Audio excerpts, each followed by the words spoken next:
Dalam nama Bapa dan Putra dan Roh Kudus. Amin.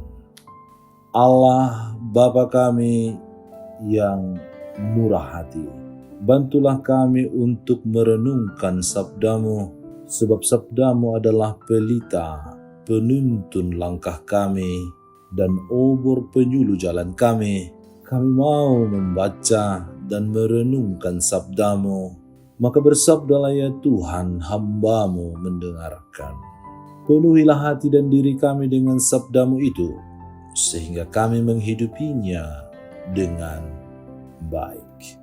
Bersihkanlah pikiran kami dari keinginan yang menyesatkan, dan ajari kami untuk terus berjuang, melakukan, menghidupi, berpantang dan berpuasa pada masa Prapaskah ini, dengan pengantaran Kristus Tuhan kami.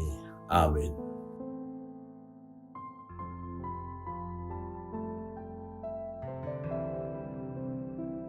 Tuhan bersamamu dan bersama rohmu. Inilah Injil suci menurut Lukas. Dimuliakanlah Tuhan. Yesus berkata kepada murid-muridnya, "Hendaklah kamu murah hati, sama seperti Bapamu adalah murah hati. Janganlah kamu menghakimi, maka kamu pun tidak akan dihakimi. Dan janganlah kamu menghukum, maka kamu pun tidak akan dihukum. Ampunilah dan kamu akan diampuni. Berilah dan kamu akan diberi. Suatu takaran yang baik, yang dipadatkan, yang digoncang dan yang tumpah keluar akan dicurahkan ke dalam ribaanmu. Sebab ukuran yang kamu pakai untuk mengukur akan diukurkan kepadamu."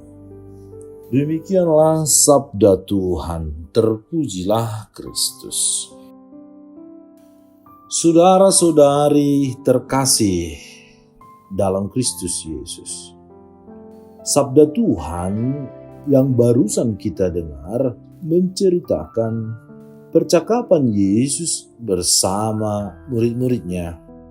Percakapan mereka menyangkut kepribadian untuk menjadi seorang murid. Hal ini tampak dalam sikap dan tindakan para murid yang mengikuti Yesus, terutama dalam pelayanannya. Yesus mengatakan kepada mereka yang menjadi muridnya, "Hendaklah kamu murah hati, sama seperti Bapamu, Allah, Tuhan, yang adalah murah hati."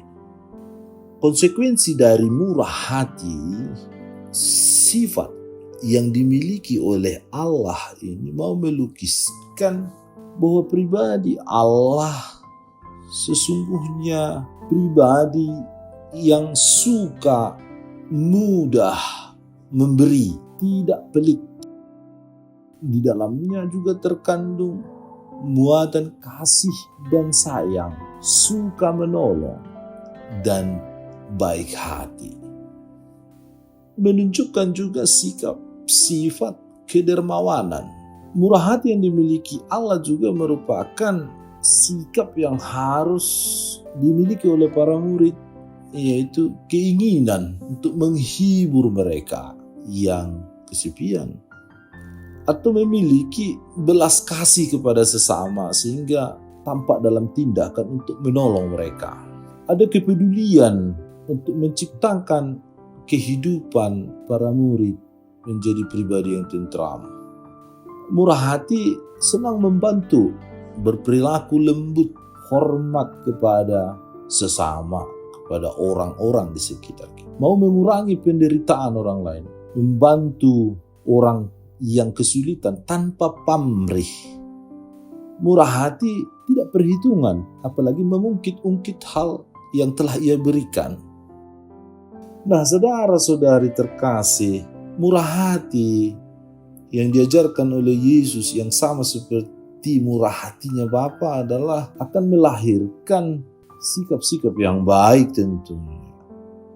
Jangan kamu menghakimi, jangan kamu menghukum, ampunilah, beri dan kamu akan diberi. Itulah kriteria yang disampaikan oleh Yesus kepada para muridnya, sehingga semua muridnya menyamai gurunya. Perintah Yesus di atas tentu juga mau mengundang kita semua untuk mampu memiliki sifat murah hati itu seperti Bapa. Oleh karena itu perlu kesadaran diri untuk terbuka dan berpartisipasi, ambil bagian dalam mengusahakan, mengupayakan, berjuang untuk terus mau membangun diri dan kepribadian yang murah hati. Saudara-saudari terkasih, kita telah memasuki masa Prapaskah di minggu pekan kedua. Pentingnya untuk kita di masa yang baik ini untuk merenungkan seberapa murah hati kita kepada sesama kita.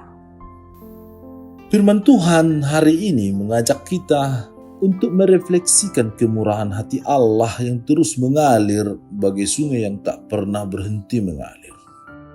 Yesus juga mengajarkan kita tentang janganlah kamu menghakimi, maka kamu pun tidak akan dihakimi. Sangat bisa kita percaya bahwa kita tidak mau dihakimi oleh siapapun, apalagi ketika kita dihakimi secara adil. Dan kalau itu terjadi, kita akan merasa sakit hati, bahkan bisa melakukan hal-hal buruk lain yang tidak kita sukai. Adil dalam berarti mengatakan kebenaran sesuai fakta dan realita dengan bukti-bukti. Tetapi kita tidak bisa menerima itu. Apalagi kalau tidak adil, yang tidak ada menjadi ada. Seperti gosip dan seterusnya. Jangan juga kamu menghukum, maka kamu pun tidak akan dihukum. Ketika kita dihakimi secara tidak adil saja, kita sudah tidak terima. Apalagi kita dihukum dengan tidak adil. Poin terakhir dari Injil Lukas 6:36-38, Allah SWT mengampuni. Ampunilah dan kamu akan diampuni. Pengampunan adalah sebuah tema yang selalu aktual dan relevan bagi semua orang. Seperti saya katakan tadi, di masa Prapaskah pekan kedua ini, Injil hari ini mengajak kita untuk melihat betapa indahnya kemurahan Allah.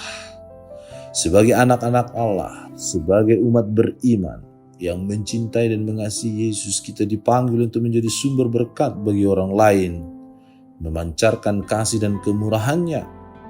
Ketika kita bermurah hati, maka orang lain akan bermurah hati. Ketika kita tidak cepat menghakimi dan menghukum orang, maka orang lain juga tidak akan cepat menghakimi dan menghukum kita. Dan ketika kita mudah mengampuni, maka kita pun akan mudah diampuni. Itulah keutamaan-keutamaan yang diharapkan oleh Yesus untuk kita teladani sebagai murid Tuhan. Saudara-saudari terkasih, semoga kita mampu memilikinya, mengusahakannya, dan berjuang. Kita minta pertolongan Tuhan untuk membantu dan menolong kita, menerangi, mencerahi, menguatkan kita ketika ada tantangan dan persoalan dalam menghidupi, menghayati, dan mempraktekkan apa yang Tuhan hendaki. Upah kita nanti ketika kita memberi, dan kita pun akan diberi. Berlipat kali ganda, berlimpah-limpah dengan sukacita dan kebahagiaan. Dan kelak yang paling utama ialah hidup kekal bersama Tuhan, bersatu dalam kesatuan di tempat yang terindah yang telah Tuhan sediakan bagi murid-muridnya yang setia. Tuhan memberkati. Tuhan yang penuh kasih dan maha murah, kami bersyukur atas pengampunan dan belas kasih-Mu yang tak terhingga. Bantulah kami untuk selalu rendah hati, mengakui dosa-dosa kami, dan memohon ampunan-Mu dengan tulus. Berikanlah kami hati yang penuh kasih, sehingga kami dapat mengampuni sesama kami dan memperlakukan mereka dengan baik. Dengan pengantaraan Kristus Tuhan kami. Allah Bapa kami, penuntun kehidupan. Engkau telah menuntun Abraham menuju tanah terjanji. Engkau juga menuntun bangsa Israel menuju tanah Yerusalem melalui tangan Musa. Kini kami umat-Mu keuskupan Padang sedang berjalan bersama dalam sinode kefikepan menuju keselamatan yang Engkau janjikan dalam diri Putra-Mu Yesus Kristus.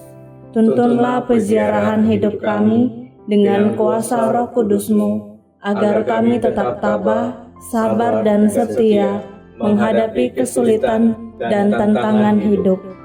Bimbinglah kami supaya mampu berjalan bersama, saling meneguhkan dalam iman, harapan, dan kasih.